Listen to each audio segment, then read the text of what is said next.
So I usually don't do that many trailer reviews, but I'm gonna do one for Spider-Man No Way Home because I am so incredibly ecstatic to watch this.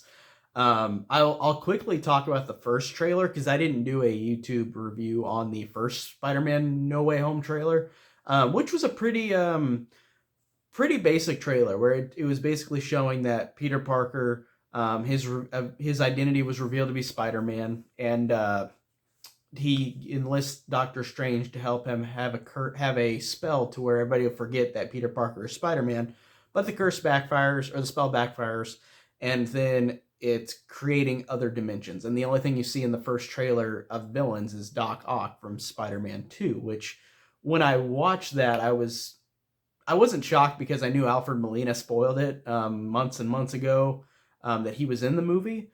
But whenever he was shown in the first trailer, I was like, "Holy shit, that is so cool to see young Alfred Molina!" And it's just CG Alfred Molina because he came back, but they made him look younger, obviously.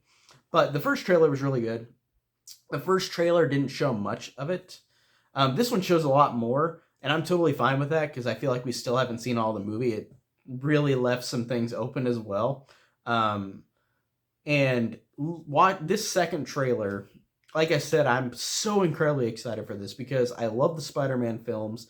I grew up with the Tobey Maguire ones. I've watched the Andrew Garfield ones so many times. I like the Tom Holland ones, but the ones that are super special to me are the Tobey Maguire and Andrew Garfield ones. Like I said, I grew up with the original Spider-Man trilogy, and I watched them so many times as a kid.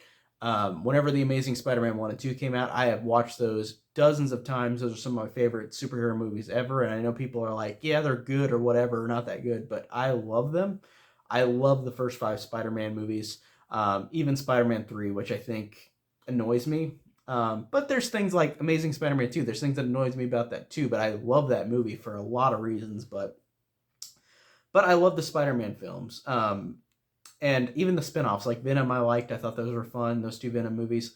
Of course, Spider-Man and the Captain America Civil War and the Avengers movies, great. But I really love Spider-Man. He's my favorite superhero. I've only read a couple comics from Spider-Man, but you could honestly say that's more comics I've read than most other superheroes. Um, but I love Spider-Man as a character. I really love his movies, and I love the fact that the reason I am the most hyped for this one is because it's bringing back the villains from the Sam Raimi and the Mark Webb movies. So I am genuinely like the most excited I have ever been because I think it's so weird with Sony because they kind of ditched their other Spider-Man versions, like the Tobey Maguire one. They had a trilogy. Then they were like, no, we're not going to do another one. We're going to reboot it. And then they made the two Andrew Garfield movies. But then the second one didn't do great financially or critically. So they're like, we're just going to ditch this, put him in the MCU with a new iteration. And I was so bummed because at least the Sam Raimi trilogy had an arc to it and it felt complete. The Amazing Spider-Man 2, the faults for that movie, which even though I love this movie, so before saying that, the faults of the Amazing Spider-Man 2 are that Sony literally was saying, we're going to put everything in this movie, but then they ditched that character in that iteration, so they're like, they don't exist, the movie sequels don't exist to that. And I was so bummed because I loved Andrew Garfield's honestly my favorite Spider-Man out of all three of them. I felt like he was the best actor, the most human. Um, Even though, of course, the other two, Tobey Maguire and Tom Holland, have great moments as well. But Andrew Garfield's my favorite one. So the fact that they are bringing back the villains from those movies, and I'm hoping, like everybody else in the world and their mother is hoping for Andrew Garfield and Tobey Maguire to at least appear in this new movie, which this new trailer is kind of implying that a little more. But of course, you don't see them. Of course, they're not going to show it. It's just like Avengers Endgame. They weren't going to show the Avengers that were dead and bring them back. They didn't show them in the trailer. So they're not going to show this kind of similar thing where it's like they're not going to show these anticipated characters in the trailers. Um, I really liked in the trailer how it's more of the scene with Doc Ock fighting Tom Holland Spider Man, and then he says, "You're not Peter Parker." And then, of course, that's making me think that Tobey Maguire will hopefully be in this because if he doesn't think that that's Peter Parker, then real Peter Parker will probably show up later. Hopefully, if not, hopefully in another movie down the line. But I really hope in this one they have Andrew Garfield and Tobey Maguire. I really like Doctor Strange's line, "Let's Scooby Doo this crap." Like I just thought that was funny, and I kind of have been quoting that. Um, I really like the fact that you get more of Doc Ock saying like you're fighting ghosts, and then it has a then it has dialogue from Doctor Strange saying that all of these villains died by Spider-Man, and that's their fate, which is not entirely true because I wonder if he's just talking about a few of them because from what the villains we see in this, Spider-Man 1, Doc Ock, yes, is definitely killed in that movie.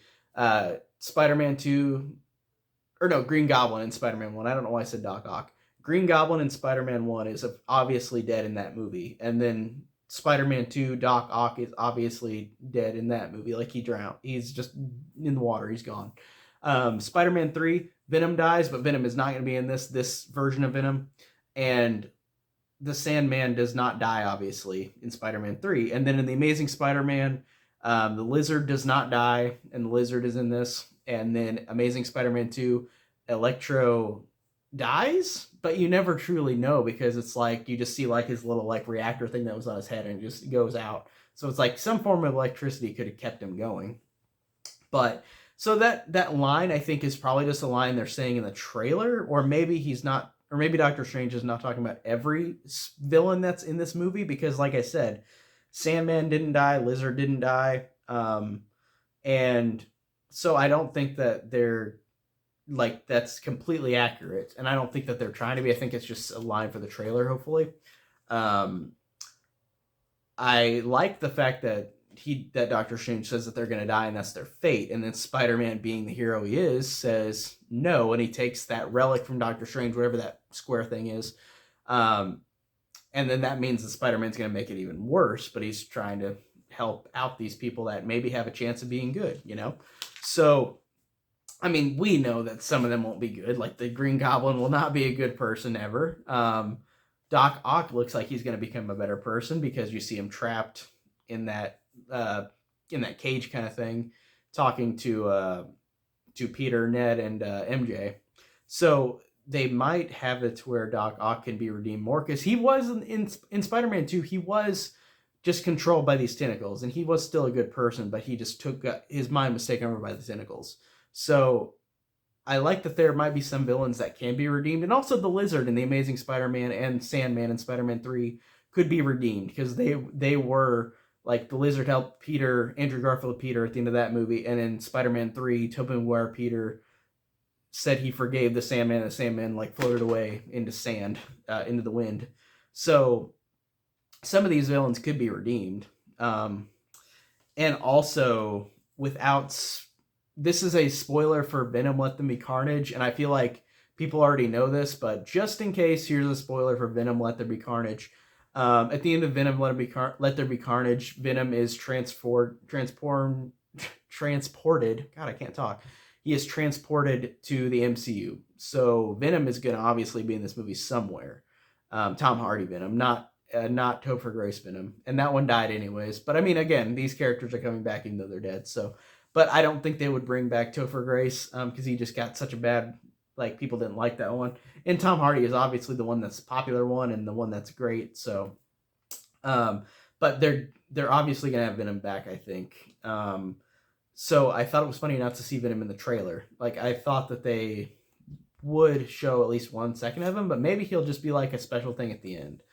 But they really set that up in the end of Venom Let There Be Carnage that he's gonna be in this movie because they told who he was, who the Spider-Man was in this universe.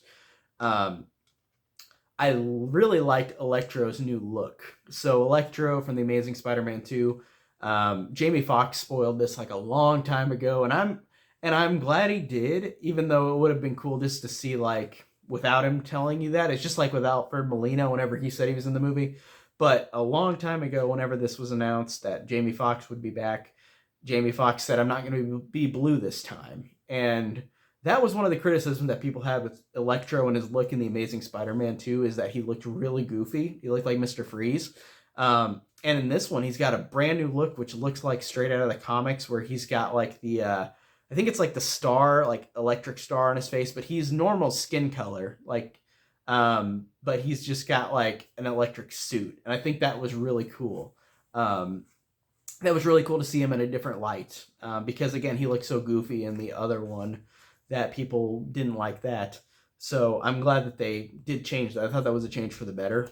Um, Great new look for him. That would be awesome to see him in this movie. And also, I also noticed that Doc Ock in this had red tentacles, and I was thinking in my head it reminded me of either Spider-Man or Iron Man, like Iron Man armor, with like the red on him on his tentacles. So I was thinking that maybe whenever these villains are introduced into this world, they slightly start changing because they kind of integrate into this universe. So maybe he might be using Iron Man kind of technology, like, which would be really interesting to do.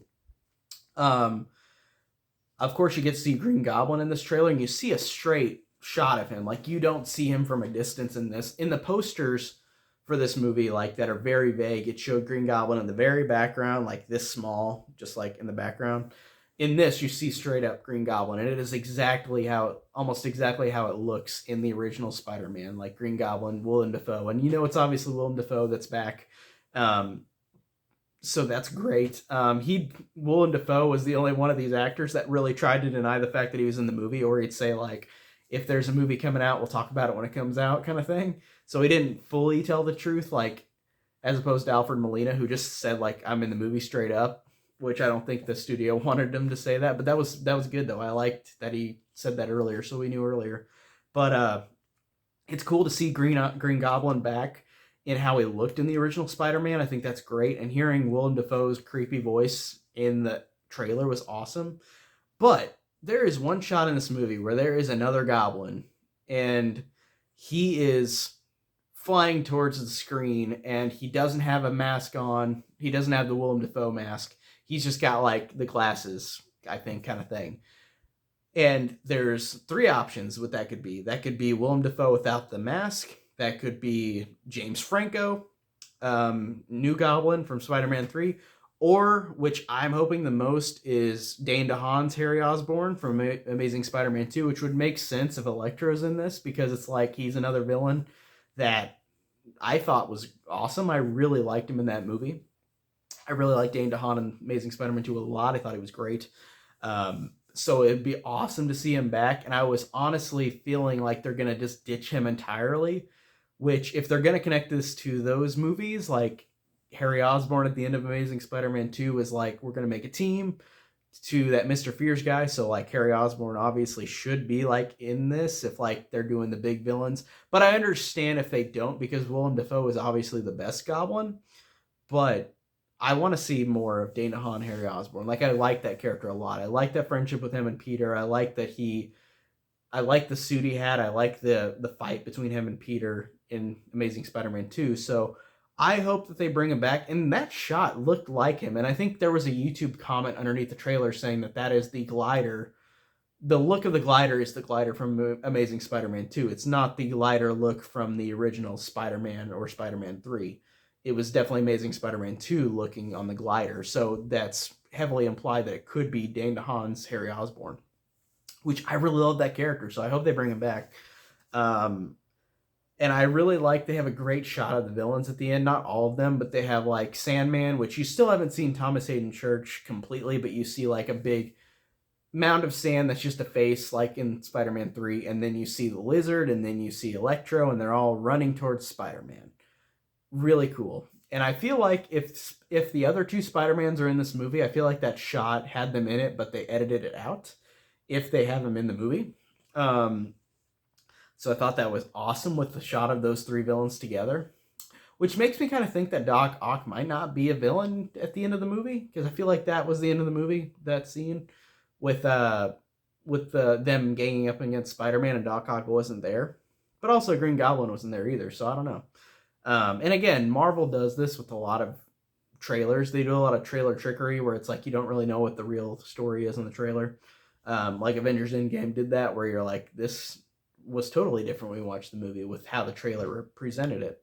And then it ends on a scene where I'm like, this is a little too much to show in the trailer, but also I want to talk about how I feel about this because there's a shot at the end of the trailer where it's Peter, Ned, and MJ, and MJ falls off of this scaffolding that like they're all standing on, and Peter's falling down to try to save her. Her hand's right here. He's trying to grab her hand, then the trailer ends, and I'm like, I don't know if she'll die, but I also think that it was definitely harkening back to Amazing Spider-Man 2 with Gwen Stacy, how that Peter Parker could not save her and she died. I'm really wondering if that's going to connect. If Andrew Garfield's in this movie, I wonder if he'd be the one that would tell Peter to to help save her, as opposed to how Andrew Garfield Spider-Man did not save his girlfriend Gwen Stacy. In this one, that would be cool if like they connected that, where like that was a lesson that Andrew Garfield Peter Parker told Tom Holland Peter Parker, like I lost my girlfriend, and then I think that it's going to be like a thing between Ned and MJ, where I saw Ned didn't fall, but Ned was hanging onto the scaffolding whenever it broke. So maybe Ned dies or MJ dies, one of the two, or maybe both. But I am interested to see where they go with that. I'm really excited. And also, the trailer ended where Doctor Strange says, "Oh no, they're coming and I can't stop them." And it's all like purple around them and like the dimensions are breaking. And I'm wondering if that will connect to, of course it's going to connect to the next Doctor Strange, because because the next Doctor Strange is set after this, I think.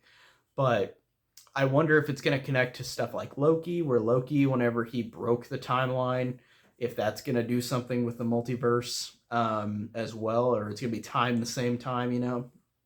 But I like that it ended where he said more are coming. So I'm like, does that mean the two Spider-Mans are coming? I think that means they're going to appear in the movie, but they didn't want to say it outright because they want to really build up anticipation.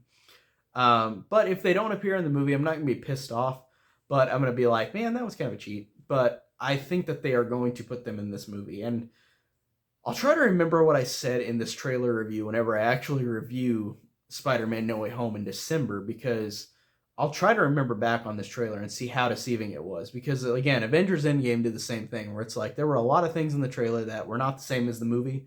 So I'm really wondering what the truth lies in this trailer, or where the truth lies, because it's not going to be the same. Like, it's probably not going to be the same as the trailer, which I like. I like that Marvel is deceiving with the trailers. They don't give you the actual full movie, which it looks like they do, but then a lot of times they don't. So I think that's good.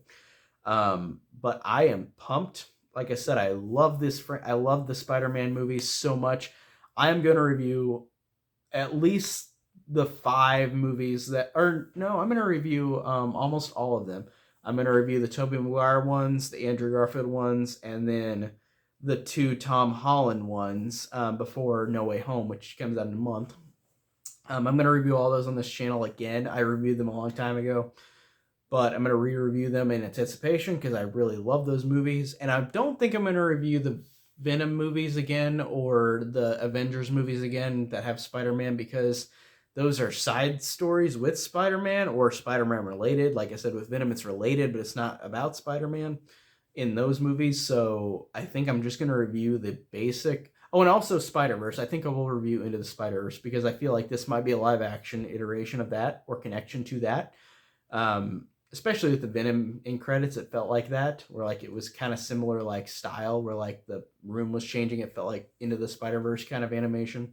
But yeah, I'll definitely review the 3 Sam Raimi films, the 2 Amazing Spider-Man films, the 2 Tom Holland films, and Into the Spider-Verse. And then I will talk about, I won't rewatch Venom or Venom 2 or the Avengers movies with Spider-Man in them, but I will talk about them with the character, but I won't review them again. But yeah, I can't wait to review these again, because I love this franchise so much. I love this character, and I just cannot wait. It's my most anticipated movie of the year. Even though the year's almost over, but still, it was one of my most anticipated forever. So I'm so excited. What do you guys think of the trailer? Tell me down below, and I'll see you guys in the next video. Take care.